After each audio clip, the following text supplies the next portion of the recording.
Halo kawan. Mimin perlu mengingatkan bahwa tiap episode mungkin sedikit berbeda dengan versi novel.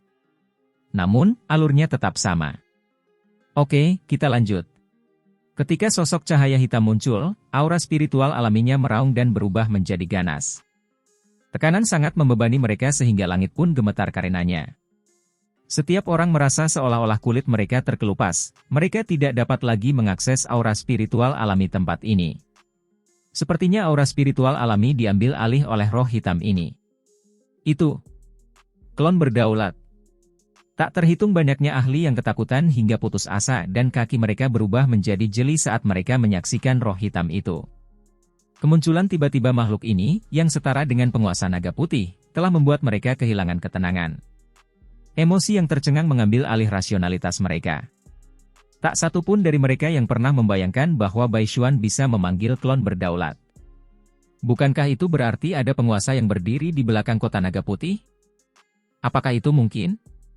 Jika kota naga putih memiliki kekuatan seperti itu, mengapa mereka mengurung diri di bukit naga putih yang kecil?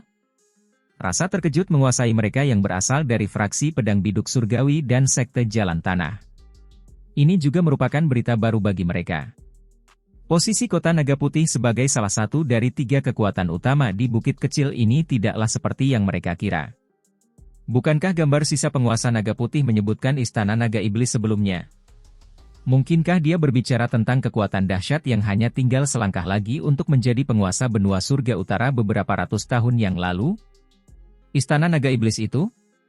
Kota naga putih, apakah bidak catur dibuat oleh istana naga iblis? Emosi meningkat seperti gelombang pasang di hati mereka saat wajah mereka berkaca-kaca karena terkejut. Begitu berita ini menyebar, akan terjadi perubahan besar di benua surga utara. Baishuan tidak peduli dengan tatapan terkejut yang datang dari berbagai tempat. Dia hanya mengangkat kepalanya ke arah roh hitam dengan rasa hormat di matanya. Selama dia menyelesaikan tugas ini, dia bisa kembali ke istana naga iblis. Tidak masalah lagi apakah identitasnya terungkap atau tidak. Itu adalah klon Saffron. Dengan ekspresi keterkejutan yang tak bisa disembunyikan, mata menawan Su Xuan dengan sungguh-sungguh menoleh ke langit. Saya tidak pernah berpikir bahwa Baishuan benar-benar memiliki kartu truf seperti itu. Sepertinya mereka bertekad untuk memenangkan harta karun roh penguasa naga putih. Mu Chen, Li Qing dan yang lainnya juga mengangguk kaget. Kartu andalan Baishuan terlalu kuat. Namun, mereka beruntung karena dia mengungkapkannya hanya untuk berhubungan dengan gambaran energi spiritual yang ditinggalkan oleh penguasa naga putih. Naga hitam. Pupil putih Saffron naga putih menatap ke arah roh hitam itu dan riak-riak akhirnya muncul di wajahnya. Saya tidak pernah berpikir bahwa Anda benar-benar berani tampil. Apakah kamu tidak takut dengan orang-orang dari Akademi Spiritual Surga Utara? Haha, ini hanya tiruan. Saya ragu mereka bisa mendeteksinya. Roh yang disebut naga hitam tersenyum ringan ketika dia melihat ke arah penguasa naga putih. Naga putih, kamu telah menyembunyikan harta karun tertinggi istanaku begitu lama. Seharusnya sudah waktunya bagi Anda untuk mengembalikannya. Setelah bertahun-tahun, Anda masih mengkhawatirkannya. Penguasa naga putih menghela nafas pelan. Penguasa naga hitam menurunkan matanya saat suaranya perlahan terdengar. Naga putih, kita dulunya adalah sahabat terbaik. Namun, kamu mengkhianatiku. Kepedihan klan kita yang binasa, apakah kamu sudah melupakannya? Kamu sudah tertipu oleh kebencian. Kata penguasa naga putih sambil menghela nafas lagi. Siapa yang peduli dengan metode balas dendam? Penguasa naga hitam tersenyum dan mendesah menyesal. Saya tidak pernah berpikir bahwa Anda akan menolak untuk bangun, bahkan setelah kematian Anda. Lupakan.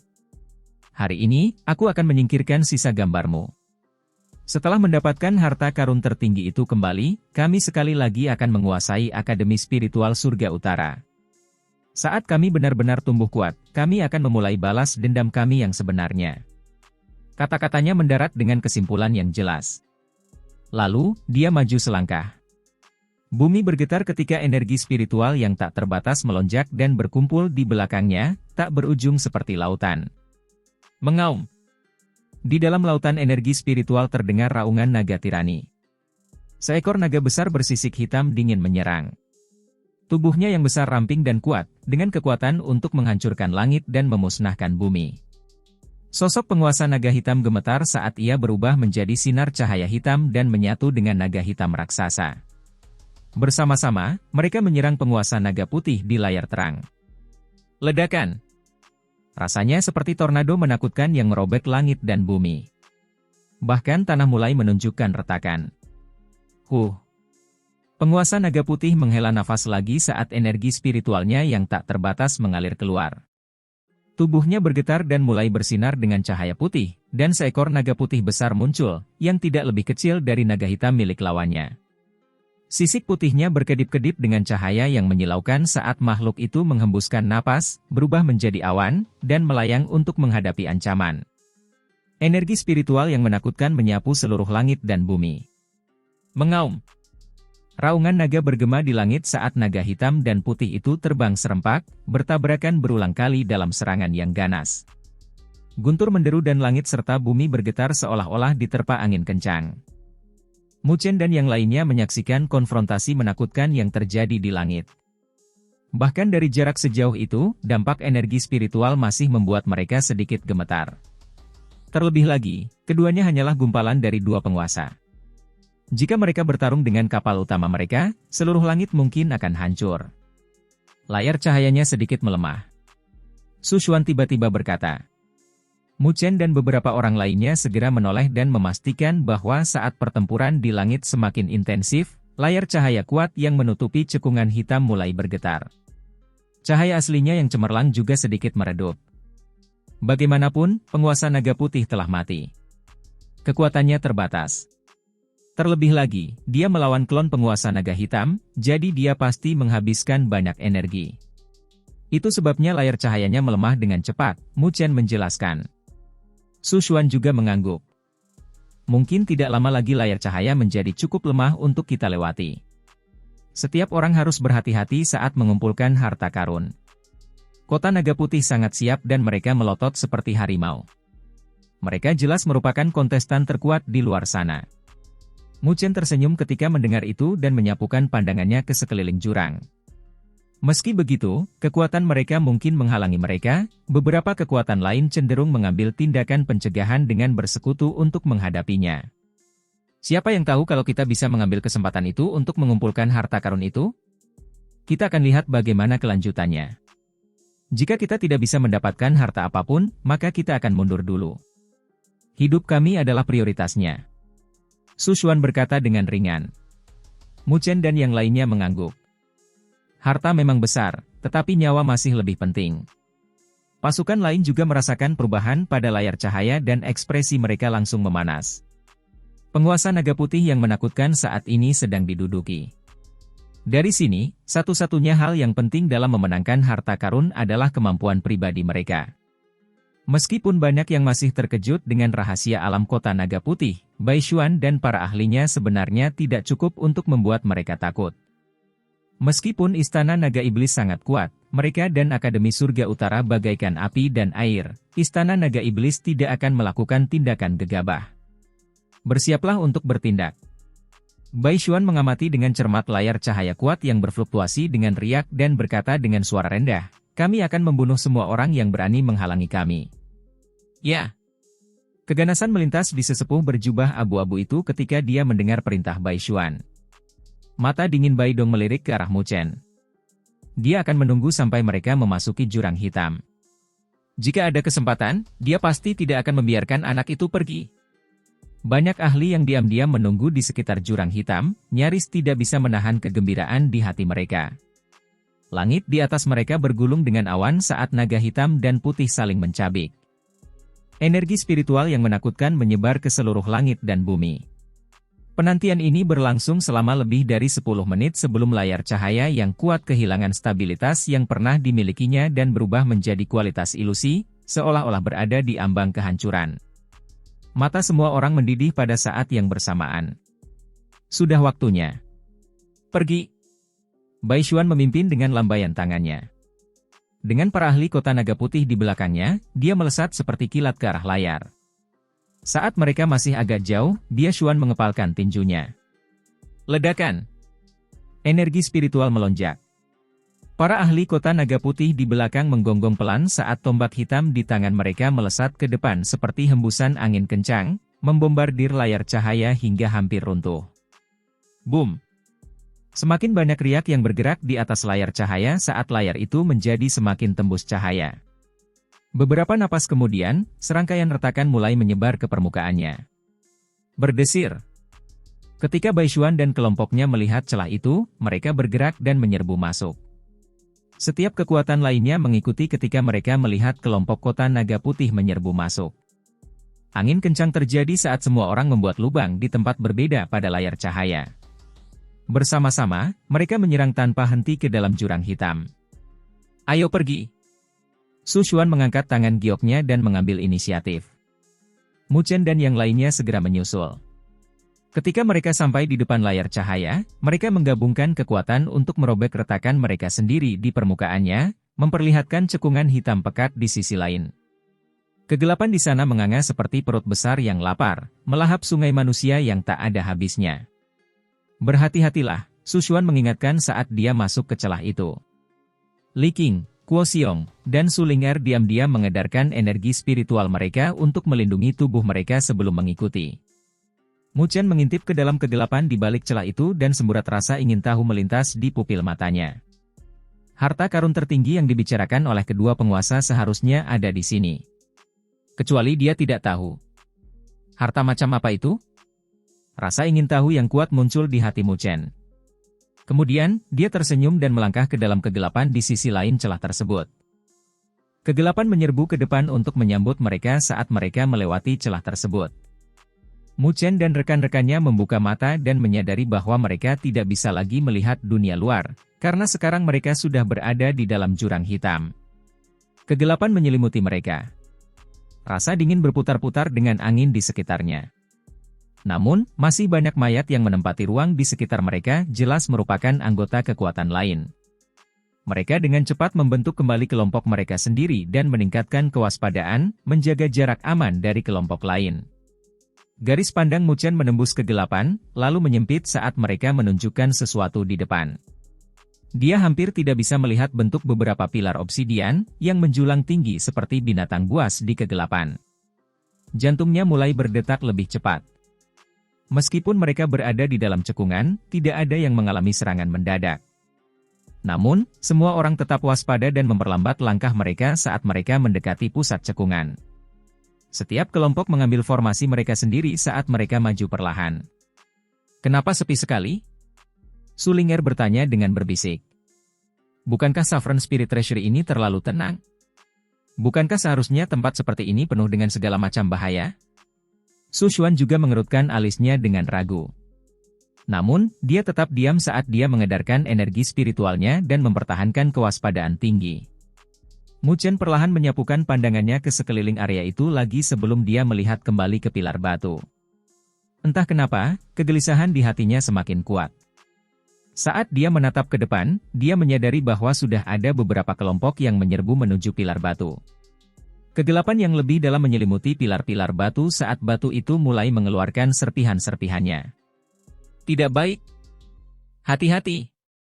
Pupil mata Mu Chen menyusut saat dia melemparkan dirinya ke depan Su Xuan dan yang lainnya dengan tatapan penuh tekad di matanya.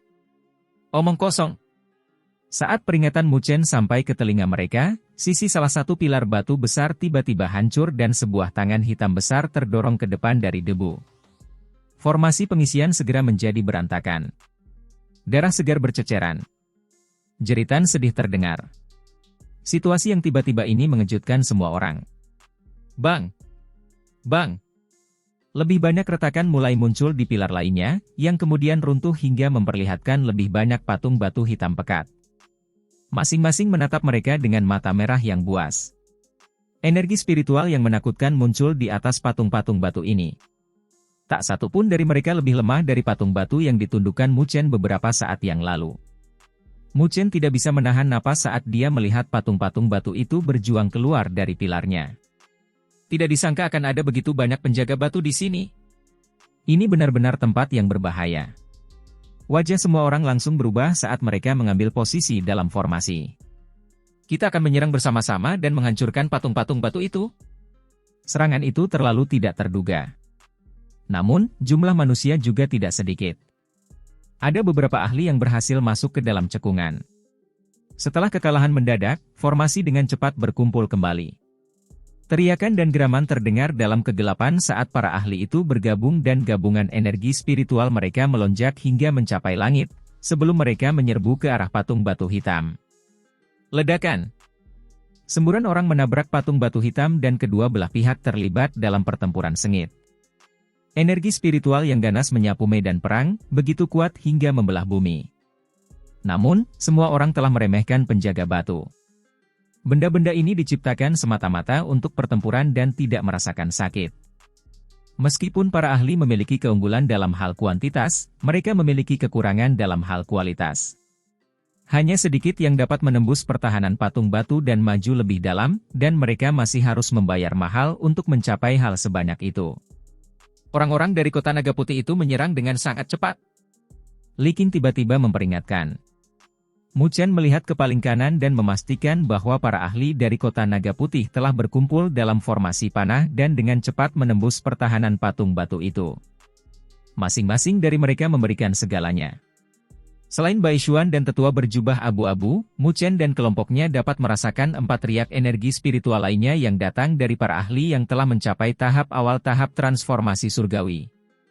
Meminjam kekuatan dari formasi mereka yang kuat, Kota Naga Putih memimpin dan menerobos penjaga batu jauh lebih cepat daripada yang bisa ditandingi oleh kekuatan lain. Su Xuan menggertakkan giginya saat dia mengenali beberapa riak energi spiritual yang familiar. Di antara 4 fase awal tahap transformasi surgawi lainnya, 2 di antaranya berasal dari orang yang menyerang kita malam itu. Jadi mereka benar-benar berasal dari Kota Naga Putih. Mu Chen mengerutkan kening. Kota Naga Putih tidak perlu lagi menyembunyikan kekuatannya, yang harus mereka lakukan hanyalah melewati patung batu untuk mencapai area terdalam. Harta karun itu akan ada tepat di depan mereka. Kita tidak bisa membiarkan mereka mencuri harta karun tertinggi dengan mudah. Su Xuan menyatakan. Karena mereka sudah memastikan bahwa mereka adalah anggota Istana Naga Iblis, mereka akan menjadi musuh bebuyutan Akademi Spiritual Surga Utara. Selain itu, jika Bai Xuan dan tentaranya memenangkan harta karun itu, mereka mungkin tidak akan bisa melarikan diri dengan selamat. Kuo Xiong dan yang lainnya mengangguk setuju. Kami akan bergerak bersama. Setelah mereka, Su Xuan dengan ringan melambaikan tangan gioknya dan membuat gerakan menggenggam. Dengan sensasi ombak yang bergulung, mutiara giok yang aneh dan kuno muncul di tangannya. Mu Chen dan kelompoknya mengedarkan energi spiritual mereka hingga batasnya dan meledak ke depan. Mereka melewati kerumunan besar orang saat mereka menyerang patung batu. Energi spiritual mereka jauh lebih kuat dibandingkan para ahli lainnya, yang dengan cepat menarik perhatian 3 penjaga batu. Patung-patung batu itu mengambil langkah gemetar saat mereka mengubah arah dan menyerang mereka. Mutiara spiritual air padat, penjara air padat. Su Xuan memperhatikan situasinya dan mengangkat tangan gioknya. Mutiara giok kuno terbang dari telapak tangannya, dan gelombang-gelombang biru setinggi 100 kaki naik ke udara. Airnya jatuh dan berputar menjadi pusaran besar, menyelimuti ketiga patung batu itu. Bang! Bang! Pusaran air yang dahsyat itu berputar tanpa henti dengan kekuatan yang menakutkan. Ketiga patung itu sekuat fase awal tahap transformasi surgawi manapun, namun mereka terjepit begitu kuat hingga mereka bahkan tidak bisa bergerak. Ombak biru jernih dan indah menerpa mereka hingga muncul retakan di tubuh mereka. Bahkan Mu Chen terkejut dengan tindakan Su Xuan. Ini adalah pertama kalinya dia melihatnya bertarung, tapi dia tidak pernah membayangkan kalau dia akan sekuat itu. Hanya dengan serangan biasa, dia bisa mengurus ketiga penjaga patung batu itu. Peringkat 3 dari peringkat surgawi. Memang benar, ketenarannya bukan tanpa alasan. Su Ling'er melontarkan senyuman memujanya saat dia melihat ekspresi terkejut Mu Chen. Itu mutiara spiritual air padat milik kakakku. Artefak spiritual tingkat tinggi. Dia menghabiskan 3 juta poin nilai spiritual untuk itu. Kuo Xiong juga tertawa. Haha. Mutiara spiritual air padat mengandung bentuk air spiritual yang sangat aneh yang disebut air padat. Bahkan bisa menghancurkan gunung. Ini sama berbahayanya dengan senjata apapun dan dapat digunakan untuk menyerang dan bertahan. Kekuatan mutiara spiritual air padat tidak boleh dilewatkan, itulah mengapa Su Xuan duduk dengan aman di peringkat 3 peringkat surgawi. Mu Chen berseru kagum dan mengangguk.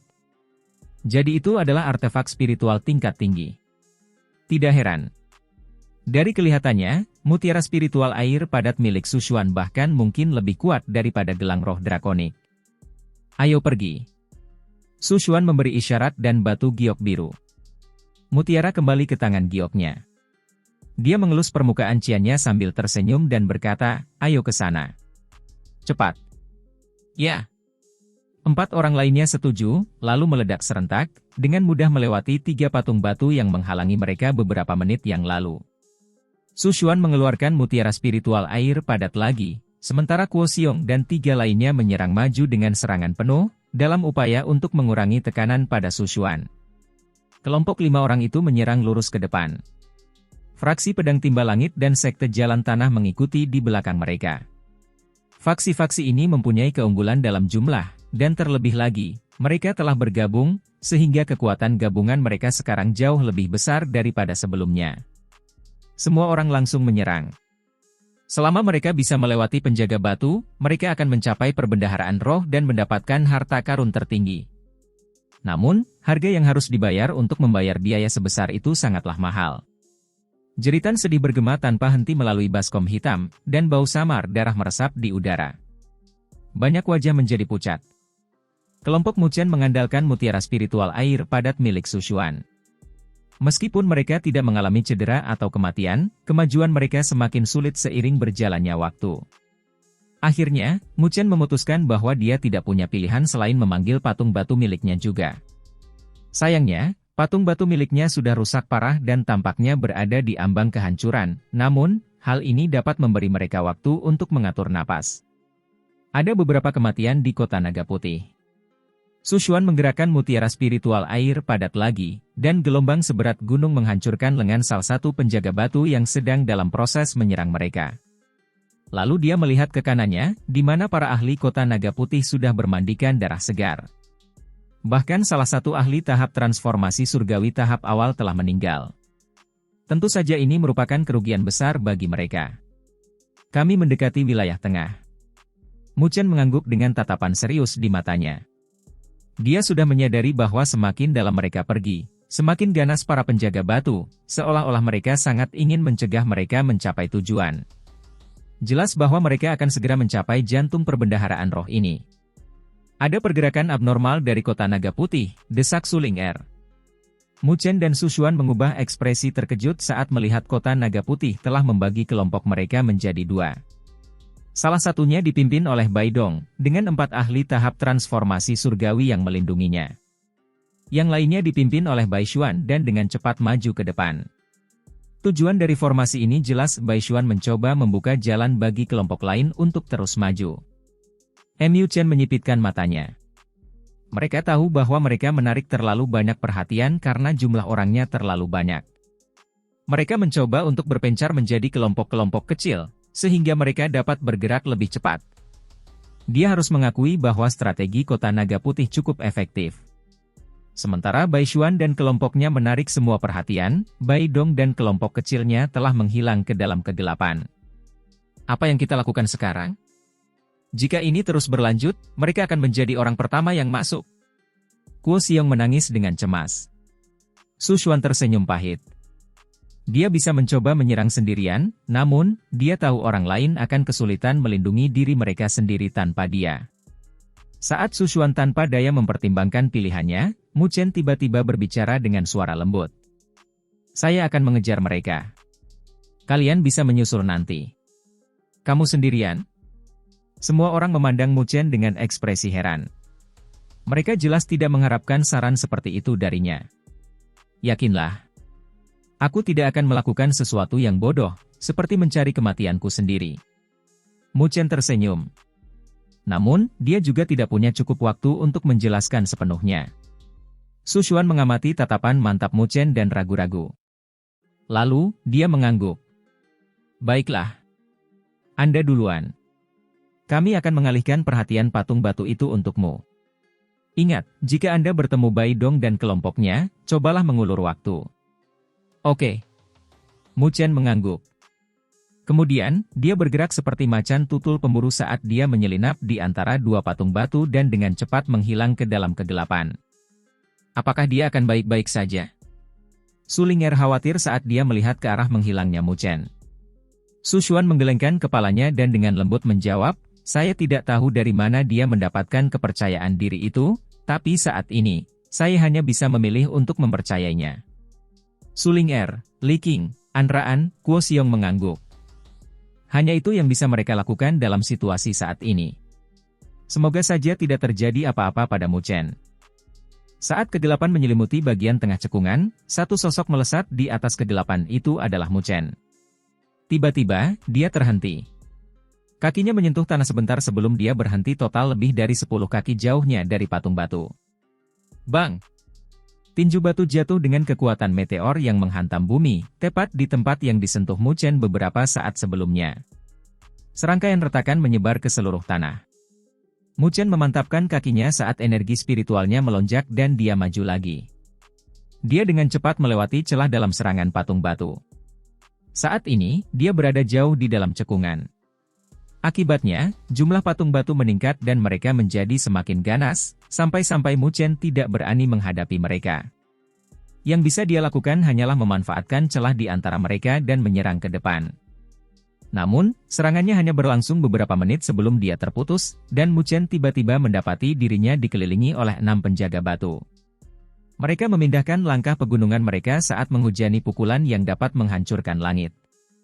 Mu Chen dengan hati-hati mengamati penjaga batu saat mereka menutup satu-satunya jalan mundurnya. Akhirnya, dia mengernyitkan alisnya dan melambaikan lengan bajunya, memanggil patung batu miliknya sendiri. Itu berdiri seperti perisai batu di hadapannya. Bang!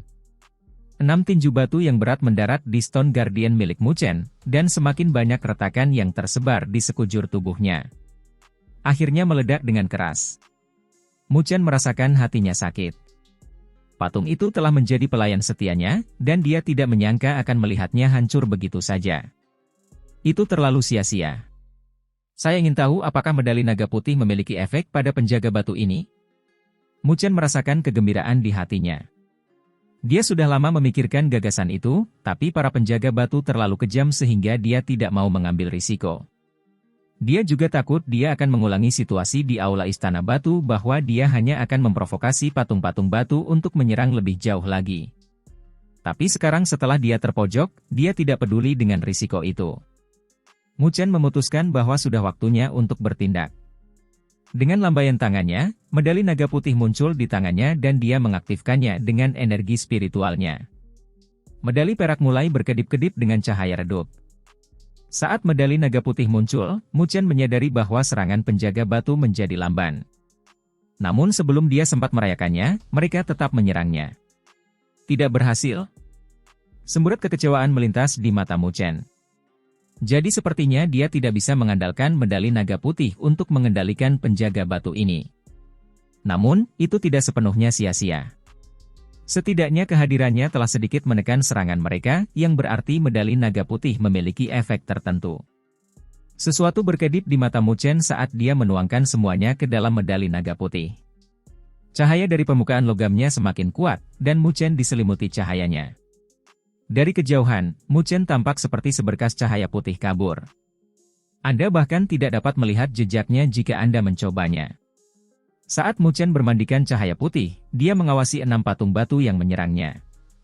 Pelanggaran mereka akhirnya berhenti dan mata batu merah mereka meredup menjadi cahaya yang berkedip-kedip di rongganya yang kosong. Sepertinya medali naga putih bisa mengganggu indera patung batu itu. Mereka tidak bisa melihatku. Mu Chen akhirnya memahami apa yang sedang terjadi, dan momen kegembiraan melewatinya. Meskipun medali naga putih tidak bisa mengendalikan penjaga batu seperti yang dia bayangkan, dia bisa menggunakannya untuk mengganggu indera mereka.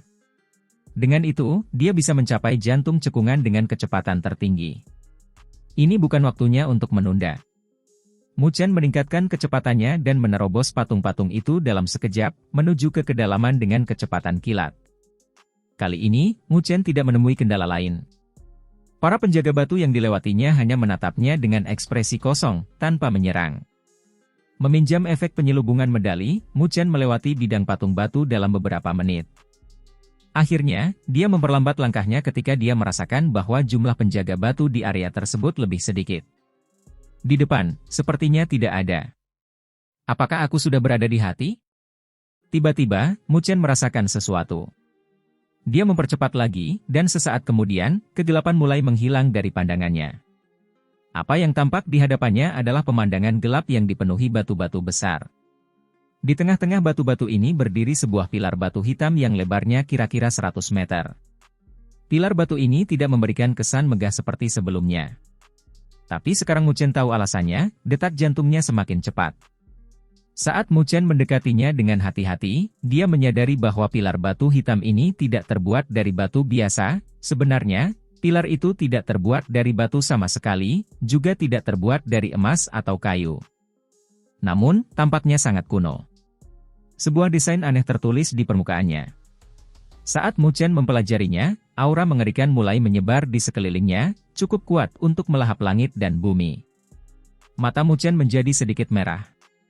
Dia merasa dirinya menjadi tidak fokus sejenak saat dia mendekat dan dengan ringan meletakkan tangannya di permukaan yang berbintik-bintik. Ledakan. Saat dia menyentuh pilar, ledakan besar terdengar di benaknya. Gambar-gambar melintas di kesadarannya. Ada kolam dalam berisi cairan merah yang tampak seperti darah. Tubuh manusia terlempar dari suatu tempat di atas dan meleleh saat tercebur ke dalam kolam.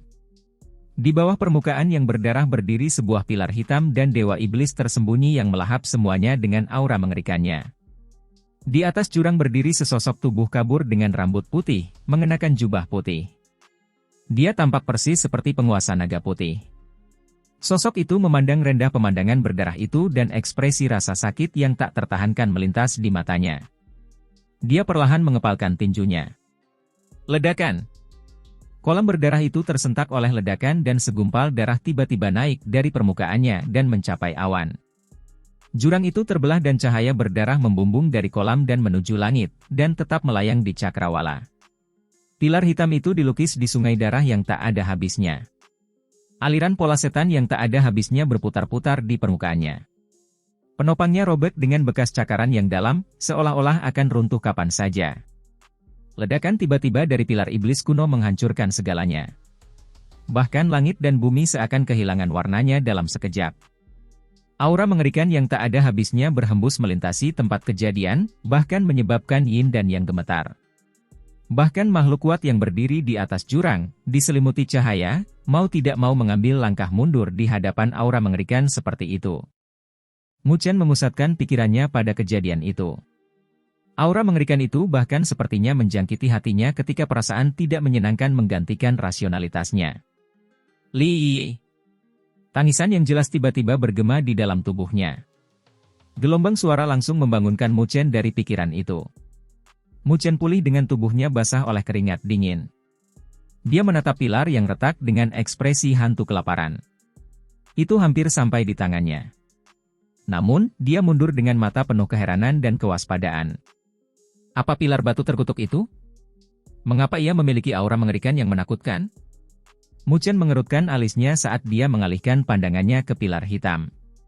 Akhirnya, matanya menemukan puncak, di mana terdapat mutiara spiritual berwarna putih, kira-kira seukuran kepala bayi.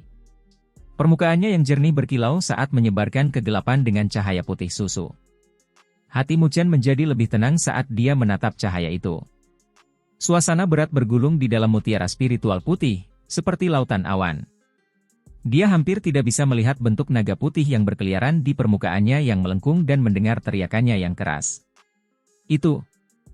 Mu Chen memfokuskan matanya pada mutiara spiritual putih yang memancarkan energi spiritual yang menakutkan. Sekilas saja memberitahunya bahwa itu adalah harta yang sangat langka. Dia menjilat bibirnya sambil mengamati mutiara itu dengan mata panas. Pilar iblis hitam itu terlalu aneh, tapi tidak ada jejak iblis di dalam mutiara putih. Sekilas itu jelas merupakan harta karun. Jika dia harus memilih di antara keduanya, tentu saja dia menginginkan mutiara spiritual berwarna putih. Mu Chen mengambil keputusan dan terbang menuju mutiara putih dengan tangan terulur. Sesaat sebelum Mu Chen meletakkan tangannya di atas mutiara itu, angin kencang aneh muncul dari belakangnya. Matanya membelalak saat hawa dingin menjalar ke tulang punggungnya.